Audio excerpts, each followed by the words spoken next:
There's a lot of high-profile members of the IDW. You've been on the Rubin Report a couple of times, but you're probably less well-known than, say, Ben Shapiro, Jordan Peterson, Sam Harris. What's your role within the IDW? That's a good question. I would say trying to anticipate what is likely to come next and trying to position the group so that it doesn't get torpedoed by the usual mechanisms by which hopeful things are removed from public discussion, like the IDW. There was the New York Times article that came out and kind of named the IDW. Is there a kind of paradox in that it's no longer dark? Well, it was never dark, and that was a large part of the joke. We have only been dark to one thing, and that thing is the institutional media and the main platforms, be they academic or governmental. So, if you will, I think that the mainstream media has pretended not to notice us, just as they've pretended to find everything we say either vapid or outrageous. So, sometimes both at the same time. Well, they try, right, to be both offended and claim that it's content-free and not interesting. But I think that what's really going on is that there's been a monopoly, effectively, on narrative held by the collection of major institutional voices. And to some extent, you have something like Fox News versus NPR, and those are going to be different flavors. But to a remarkable extent, even those two voices are remarkably agreed on things that I don't think the rest of us should be agreed on. And so the true spectrum of thought is far broader than people have been led to believe. And I think that's where the IDW comes in, that it's not that we're just outside of the Overton window. Many of the points we're making really aren't found anywhere inside of mainstream media and established institutions, even though many of these things that we are talking about are simply commonplace observations. Did you have any doubts about that New York Times article? I mean, I had an infinite number of doubts about the New York Times article. The issue there's a conflict. Part of me wants to work quietly, and part of me realizes that we have to work in some public-facing capacity. And I personally have found it much more comfortable to have a private life, to not have everything that I'm thinking broadcast to a large audience. But I think we've run out of time, and so I think some of us are somewhat reluctantly choosing to make a different call now. I think that with the current administration and the White House, you're seeing a real discontinuity with the past. And it wasn't the discontinuity that I was hoping for. We had to break with the past. And I think that the way in which we are now breaking with the past is so destructive. Nobody knows what to believe. Nobody quite knows what's true. Nobody knows where to turn. This is not a tenable situation. And so either we're going to descend into some kind of permanent chaos, or there's going to have to be something that we reboot from. And that thing cannot be simply left or simply right. And that's one of the reasons that the IDW is hopeful to me, is that it's a collection of people who agree really on what a conversation sounds like. And that's important because ultimately you have to self-referee. It's not like there's a different species of person that's going to referee conversations. You can't tell whether one point carried the day by listening to Fox versus NPR, because those two sets of referees might disagree as to who made the better point. You need a group of people who are willing to say, hey, you made a better point, and I've changed my mind, and I've learned something that I didn't think about. And that kind of integrity in a conversation is what characterizes a lot of the internal IDW discussion to me. It's that people agree not on their positions, they may not even agree as to what the facts are, but they usually agree as to what constitutes a conversation. I'd say, as an outside observer, being also sort of caught up in the excitement, what's amazing is kind of almost seeing the conversation become self-aware on the Rubin report, this sort of sense of Dave Rubin in particular is kind of like something's going on, something's happening. And you call it a conversation, it's also, it seems it's also modeling what thinking looks like, what genuine thinking looks like, where there's a sense of your mind could be changed by this conversation. And that, I guess, is showing how thirsty maybe we are for that sort of sense of genuine inquiry and genuine thinking. I think Dave, in particular, is very moved by being out on the road, both going and touring his own comedy club appearances and also opening for Jordan Peterson. And he's insisted that I follow him on a couple of occasions onto the stage. And I now understand what he's talking about. People are coming up after these gigs and saying, I'm afraid to express what you expressed. Thank you for doing it. I'm almost at the point where I feel comfortable, but I lost a couple of friends and some relatives who won't talk to me anymore. I was like, well, what did you say? The person might have said something as innocuous as, I'm not convinced that there aren't biological differences between men and women. And you're trying to imagine a world in which this constitutes a controversial position. Of course, what's really going on is that people are very worried about what the consequences are of simply observing reality. So, for example, if you observe that there's a lot of discussion around immigration, which synonymizes any desire to hold a border with being somehow afraid of other cultures. That's a crazy position to be in, because almost everybody agrees that borders are important, that citizenship matters, and that not everybody can be a citizen of every country. Yet, somehow, to voice even something so simple as I want a border and I may want fewer immigrants rather than more immigrants, that person is now held up as if they've said something about their own sense of their country's superiority and jingoist. They're confused for being jingoistic or xenophobic or anything like this. So we've gotten to a completely crazy state whereby people who hold absolutely garden variety, common sense viewpoints are seeing themselves reflected in the media as if in a funhouse mirror. And they're seeing themselves come back so distorted and ugly that they're asking, like, oh, what just happened? I fell asleep for a few years and I wake up Rip Van Winkle style, and I'm in a world in which suddenly I'm the bad guy for simply holding very commonplace ideas. Now, those people are so excited to see conversations taking place with decency, with comity and equanimity, so that these positions are not held in an ugly fashion, but they're simply seeing a conversation take place that they remember or that they dreamed was possible, and they're not seeing it reflected anywhere else. And I think that's what's really exciting is that the IDW conversation is the public front of a national conversation that is bizarrely taking place in hushed whispers with people metaphorically living in closets, not ready to jump out and declare, hey, I have some beliefs that you are going to find shocking, but to me are absolutely garden variety beliefs. The counter argument to that would be that actually the right are in power at the moment. You look at what Trump is doing with the children in cages and all of that sort of thing. So there is a political movement where a lot of these things are actually happening. Well, I don't really believe that. What I believe is that you've starved people for any ability to make a very simple point, right? So for example, imagine that we analogized a country to a house. And the key question was, should we allow people to come for dinner, like a visitor? So that would be like a tourist visa or a temporary worker visa. So now we have an issue where every person who comes for dinner, somebody in the family wants to give them a key and to formally adopt them into the family. Well, some members of the family are saying, wait, whoa, slow down. We're just having visitors over for dinner, and maybe we could adopt a child, but this is not something that we want to do in an uncontrolled fashion. Suddenly they're being told by the couple members of the family who want sky-high adoption inside of the family that these are bad people and that they're bigoted and et cetera, et cetera.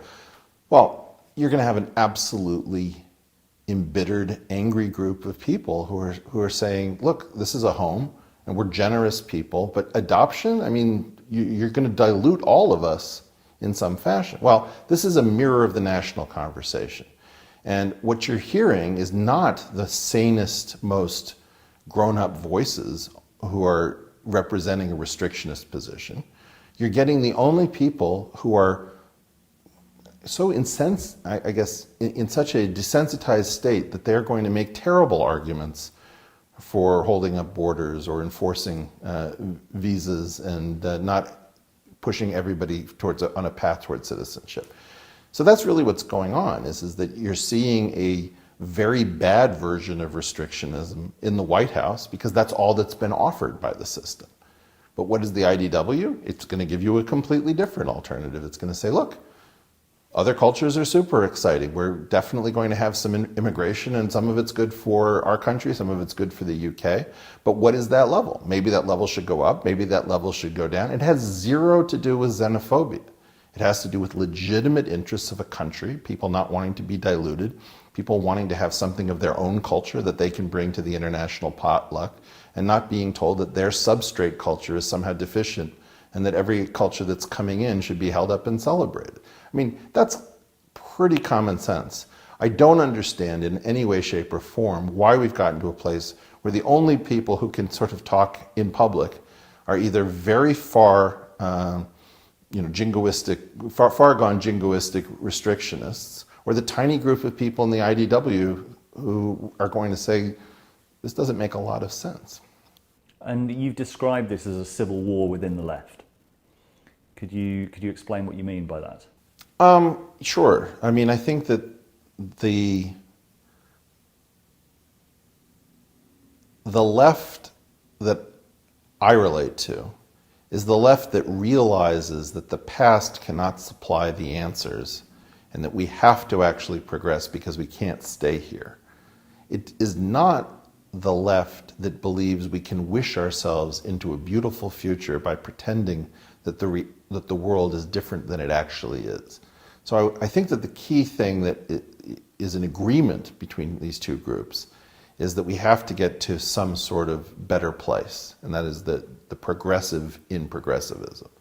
Where we are deeply divided, and again, these are the divisions that is much worse than between left and right.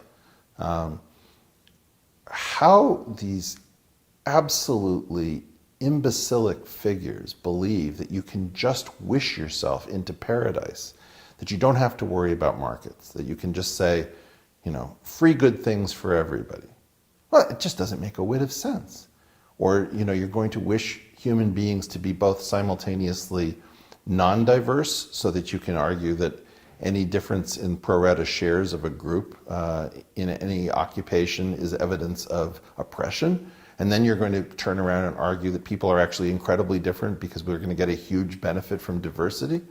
I mean, this is not even self-consistent. This would be offensive to an intelligent 5-year-old. So I don't really believe that these progressives, as they call themselves, and regressives, as some of us call them, are even making serious intellectual points. They're sort of trolling by pretending to believe in all things that just gum up the works. And so it's very important to me that not only do we not really spend time debating people who are not serious in their intellectualism, but that we realize that it is important to the diversity of mature and important ideas that we not spend undue effort engaging ideas that are functioning very differently from regular conversation. It is as if somebody asks, should we have a diverse dinner tonight? Well, we could invite somebody from this position, from that country, from this gender, and then should we invite a suicide bomber? Well, if you're a suicide bomber, that bit of diversity is going to take down the entire conversation as well as all the people at the table. Right? Well, these are like suicide bombers in terms of their ideas. They are attaching themselves to real conversations and blowing up the conversation so that you can't actually speak. And I think what we need to realize that the diversity of ideas that have to be explored hinges on not allowing in bad diversity. That is, you don't want a single person at the table who wants to scuttle the conversation. And that's not something that we've understood about the modern left. The modern left is very often focused on scuttling any realistic conversation so that it can continue to threaten and terrorize people into pretending to hold positions that no sane person could possibly hold. Why do you think it's become like this? Well, I think my wife probably has the best explanation, which is that when you're actually dependent on labor for your voter base, labor has economic issues. So this is the great search for something cheaper than labor. And identity turns out to be much cheaper than labor. If you can get somebody to vote for you where you're going to take their future, their security, and their retirement, but you're going to celebrate the fact, that they came from Laos, that's a bad deal. Nothing against the Laotians, but for God's sake, stand up for yourself as a worker before you stand up for yourself as somebody who needs to see Southeast Asia celebrated on the national stage. It's not that exciting. Demand more from your representatives. This is the great search for the cheapest possible constituency. And that's exactly why I think it's happening. I think it's because the traditional Democratic voter base was too expensive. They wanted real change. They wanted to participate economically. They wanted to participate at the level of power. And the donor base said, isn't there anything cheaper than labor? And I think they found something. Do you see the IDW as primarily a political project? No, I don't. I see it primarily as a precursor to anything decent. It's what has to succeed for us to have a political conversation. I don't think we're having a political conversation, either internationally or nationally. I think we have people who are talking about nonsense positions. We just went back to the immigration position. There are only two positions I'm convinced aren't political. One is open borders, which is never going to happen, and the other one is closed borders, which is never going to happen.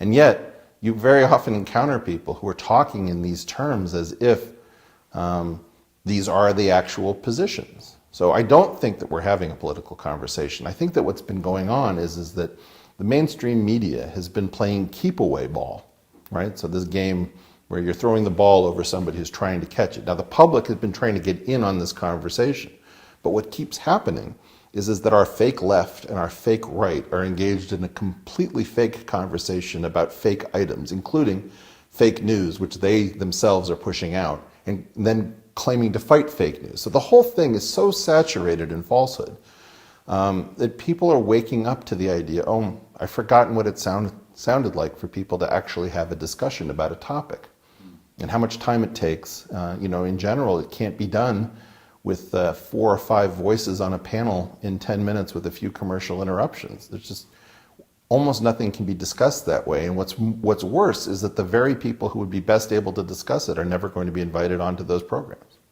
And how would you describe your political background? I understand from reading that you were a Bernie supporter. Yeah, I think we had three terrible candidates, and I thought Bernie was absolutely the least bad of the three. But none of those people were fit for the White House. Donald Trump is by far too erratic and too destructive to the fabric of the country. Hillary is absolutely too engaged in some sort of machine that is being cynically operated for the few at the expense of the many. And Bernie's ideas about economic reform didn't make any sense. I simply thought that he was the most decent of the three and that we could easily survive 4 years of a Sanders presidency that might be kind of confused on economic issues, but with a big heart and with somebody who was bold enough to claim socialism as his mantle inside of the United States, which is insane. So that, he was individualistic enough, and my feeling was that was the softest landing, and that the Hillary option and the Trump option were, nearly catastrophic for this political process. And you said earlier that you think the reason that you're speaking out now, the reason that you're sort of taking more of a profile, is that you realise things have got to a certain point. I think you said time is running out. Can you explain what you think that means? Sure. I mean, for one thing, we've gone since the early 50s with no one having used a hydrogen device in anger against another people. I don't want to lose that track record with people working out fantasies of machismo with toys and weapons that we've designed, we in the scientific and technical community have contributed. I don't see the current crop of leaders as having the wisdom to wield such incredible power. I mean, these are people who, in my opinion, are getting worse and worse at their job. So that's one of the great threats is that we need to make sure that that track record keeps going. Another key problem is that we've run out of sources for broadly distributed, stable growth. And people keep talking about bringing the jobs back and bringing growth back. And my belief is that we actually had a structural change in the economy in the early 70s that we've been lying to ourselves about with every gimmick known to man. And if we don't discover real economic growth, we're going to discover what happens when humans don't have economic growth that is broadly distributed, and it's not pretty. I think that there's also the risk that we're going to lose a world that has been bipolar and even unipolar in terms of military strength after World War II. And a multipolar world is a frightening prospect, not because you don't want many voices to have a say, but because the game theory of a multipolar world is entirely unstable. And so things that we used to take for granted when it was the Cold War with 2 players, it's not clear what happens when you make it 10-player or 13-player games where lots of people have credible threats and everybody's trying to guess which alliances are going to break. I mean, just game theoretically, we're headed to a very unstable situation, which I'm not excited about. I would like to keep a world in which, if it's the US and China, so be it, but that the number of major players is kept to a relatively small number, even though something in all of us would like a more democratic world. I don't think the game theory works. And you talked about kind of a sense of a kind of hollowing out of politics. And I think you've spoken before about the sense that these systems get weaker and weaker as they continue. It seems that as time has gone on, the choices that we're being given in the political system get weaker and weaker. Well, because you're systematically driving out the people who should be trying to lead.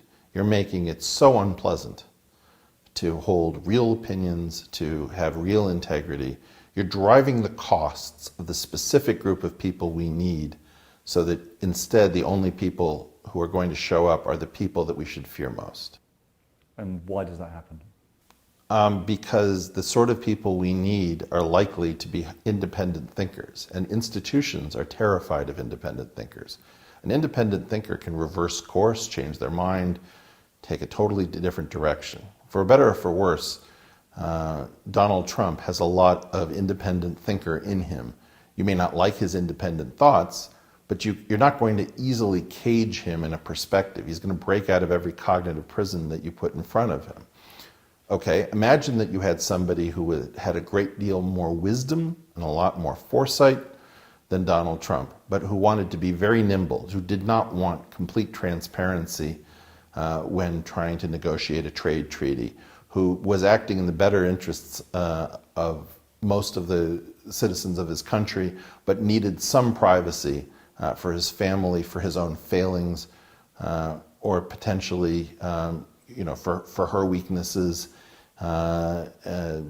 maybe because this was her first time, on a national stage, even if that person was the right person for the job. In such circumstances, you need to have something that is more decent to the kind of people that we need for leadership. And what you have is a world which has been throwing up candidates that are broadly acceptable to the institutions. We need candidates who are broadly unacceptable to institutions. It's most important. Like, any candidate that is broadly acceptable to the institutions, to me, is dead on arrival. I don't mean that everyone who is not acceptable to the institutions is somebody I would like to vote for. But the subset of people that I'm interested in should be broadly unacceptable to the major institutions across the board, both left and right. Something a bit like the Groucho Marx quote, that wouldn't want to be part of a club that would have me as a member. Well, the institutions don't want to reform. And so it's rational to me. I don't think it's quite that. I think that the idea is that there's two games here. There's trying to get the best deck chairs on the Titanic, and there's trying to rescue the ship. And in general, nobody can think of how to rescue the ship, which is a daunting task. So instead, what we're doing is we're fighting for position in a losing game. And it's important that that stop. So you're talking about a different way of thinking, people who have a different way of thinking. Is that what characterizes the members of the IDW? It's hard to say. I mean, I would say that everybody in the IDW is fairly disagreeable in the sense of the Big Five personality inventory. So can you hold a position when you're the only person in a room that believes that thing? Like if it's you versus 100 people. I would say almost everybody in the core of the IDW is capable of holding a position where everyone is against you. And I think that that trait is extremely rare. Something that's been talked about before is that in a way, the people in the IDW have been selected for. Like a lot of them have had quite high-profile encounters. You look at Sam Harris with Ben Affleck, or you look at Brett Weinstein, and there's a sense that they've in some way had to live out their ideas. There's a sense of bravery that they've had to stick up for themselves. Jordan Peterson and C16. I mean, you can list a lot of times where, as you say, they had to be that one person who was thinking a certain thing. No, I mean, I think I made the point, probably on the Rubin Report, that what's going on is that when you ask any large collection of people to salute a nonsensical flag and pledge allegiance to it, and more or less everyone makes the calculation, I guess if this is going to get me through my day, I'll salute any flag. Then you've got the one gal or one guy who doesn't want to. Well, my observation is that that person is usually sitting on an entire mountain of interesting thoughts that they don't have the freedom to simply make a convenience readjustment. And so from that perspective, yeah, in general, if you ask 1,000 people to salute a flag that makes no sense and tell them that they'll be incentivized, you'll get a $1,000 check at the end, or you won't lose your job, and somebody stands up and says, "No way, I'm getting out of here, do what you want." That person is usually much more interesting than just being a contrarian. That person is usually saying no because they've got an entire worldview that is built by hand and bespoke. And so that's why this method of finding people has been relatively fruitful. It's people who don't back down, usually don't back down for a reason, because there's every reason just to go along. And what is the nature of that kind of ideology? That the thing that unites, I guess, the IDW at the moment is a resistance to a certain type of thinking or a certain type of ideological thinking, especially in the media. How would you define that thinking? Well, I mean, it's very simple. Here are two characteristics that I think you'd find in almost any member of the IDW. Almost every member of the IDW that I can think of is going to have very positive responses to things that come out of Muslim culture. And almost every member of the IDW is going to have a sense that there is a link between Islam and terror that is active at the moment, that is not active at the same level for any other group. Terror against civilians. Okay, well, these are two simple principles, which is you've got a very large religion. Most people in that religion are just like everybody else, perfectly lovely people. You've got a dangerous subculture in the religion. Its size is open for question. But there are a lot of people who are flummoxed. Why is it that I can't observe that somebody is saying Allahu Akbar after a mass killing? The news reports that somebody said something in a foreign language, or somebody said God is great. Well, you're not really reporting the news, are you? So that rankles. And on the other hand, you can't have people saying, okay, Muslims are a problem. That's not going to work either. So you'll simply find that there are these core balances that people in the IDW, I think, are better at striking, which is like, we don't want to be closed borders, we don't want to be open borders. Immigrants aren't simply positive, hardworking people who contribute to our economy, and they're not simply negative, gang members and welfare queens. Whatever these positions are, this is how the mainstream has been fighting through these idiocies for years. And the people in the IDW in general hold relatively moderate perspectives. And I think it's bizarre that it distinguishes us, that we're willing to hold moderate perspectives in public where the media is trying to drag us to. Either they're communists or they're fascists. Either these people are religious whack jobs or they're atheist nihilists. Well, in general, no. These are people who are balancing competing perspectives. They're engaging in a dialectic. And it is strange that there is no training for holding those positions in public when the awesome power of the media is to misportray everybody who attempts to find new ground. And Dave Rubin said that pretty much anyone who was trying to think beyond ideology, so he was talking to his viewers and saying, you're part of the intellectual dark web if you're prepared to think about these things in a similar way. Do you agree with that? Do you think it's a bigger movement than just the names, the figures who have been kind of associated with it? Well, there's sort of what I would call IDW Nation, which is the collection of people who's trying to add to the conversation who might not be part of the core group. And I think what I see there is it's not enough to try to struggle outside of the box. You also have to balance. Like, there is this issue of decency. You have to both be willing to look at the world for what it is, not what you want it to be.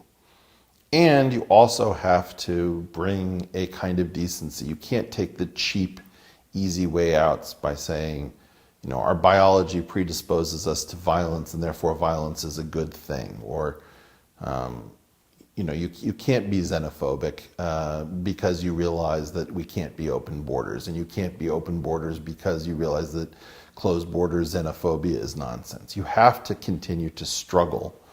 And I think that that's an important thing that people don't yet understand. That the IDW, generally speaking, doesn't take the easy outs. It would prefer to struggle between two competing ideas than simply sign up for one or the other because it's clean. You, in the Rubin report, I think with your brother Brett, you talked about how we pretty much had a blank slate, or we were starting from a blank slate because all of the prefab answers, libertarianism, socialism, even capitalism, don't work or play themselves out for game theoretic reasons. Mm-hmm. Could you explain what that means? And if so, what does that conversation start looking like?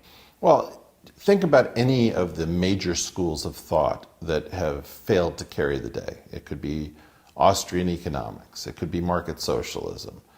It could be mercantilism. It could be, hardcore capitalism. Whatever it is, the reason that none of these schools has prevailed totally is that none of these ways of thinking work under all circumstances. And people have fantasies like that the free market the market always knows the true value of everything. Well, even a free marketeer should know that markets fail for various reasons, like in the case of public goods. So you have to hybridize all of these extreme positions in order to get anything that functions. And in biology, you think of this in terms of regulated expression. You might have different responses to different environments, but which response is mounted depends on the environment. So should you have different rules for free speech in wartime? Maybe you need a Supreme Court to pretend that the Constitution has to be interpreted a little bit more strictly in times of war and then loosened up at another time. So in general, all of these very simple answers, the market is always right, the democracy is always right, healthcare and education are human rights, all of these things just don't work because they're too simplistic to carry the complexity of a modern society. There was a really sort of deceptively simple but quite profound thing that either you or Brett said as well, which was about how one thing that is very difficult to survive market forces is the pursuit of truth. That truth was corrupted by market forces. And that seems to kind of explain a lot of the crisis of journalism, a lot of the crisis for the educational institutions. Could you explain a little bit more about why you think that is? Well, this goes back to a point I made that the clearing price of truth is far higher than the newspaper reader was willing to pay. So the idea is that if you actually had real truth, it would be very valuable to you in circumstances where you could act upon it. And on the other hand, a lot of the other truth is not very interesting. And so occasionally you find truths that can't command an important price because they're just too dull. They're not important. So I do believe that in part you should look at something like journalism and realize that the business model doesn't quite make sense, but that there might be ways in which we would be better served. For example, independent investigative journalists might be a better force for finding out institutional malfeasance than corporate investigative journalists who might be captured by virtue of the fact that you have a mixed subscriber and advertiser model. I do think that sometimes you have to treat truth as a public good. And you may have to decide that you are going to pay for it, not at the level that the market will bear, not at the price that the market will bear, but at a higher price because it's in the long-term interest of your society's survival. I think that's very true in the sciences.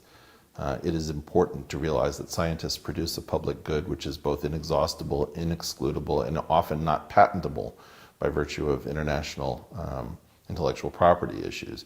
And the most important group of truth seekers are probably not the journalists, but the scientists. And you should be trying to figure out as a society how to immunize those people from the market.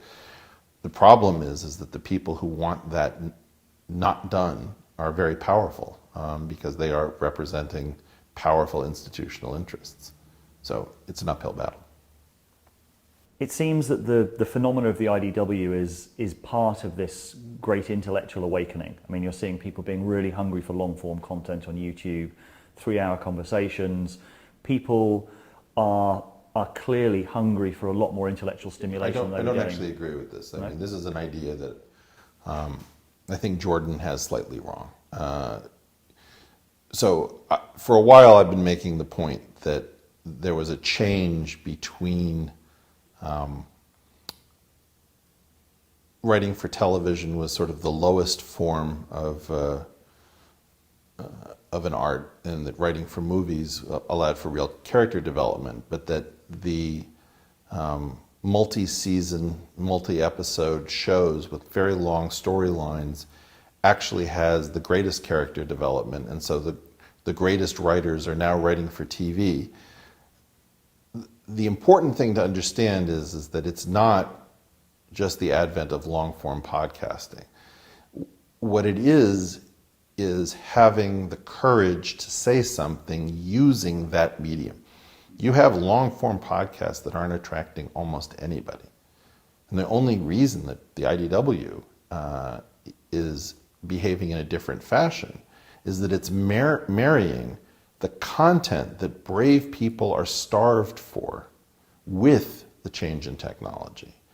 And so in general, most things don't work in a 3-hour format. What works in a 3-hour format is when you're living through what I'm calling left-Carthyism, where the modern left, which is my side of the aisle, has gone so completely insane that people are starved for normal conversation as if it was samizdat in the former Soviet Union.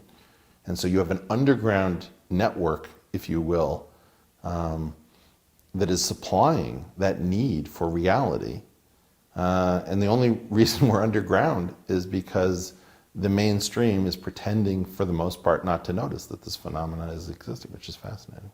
And where do you hope that this IDW conversation will go in the future? Well, I hope it goes to the heart of everything that is denying our ability to use our eyes and our ears and our minds as decent people. If you're simply observing the world as it is, and you're thinking about it with a big open heart, and you're trying to be decent about it at the same time that you're trying to provide for your family and concerned about your country's welfare, there's no reason that you should be huddling in the cupboard, afraid that if anyone hears that you think that men are different from women, that you're going to be consigned to the dustbin of history and fired for it. It's absolutely essential that people stop being terrorized for holding garden variety positions.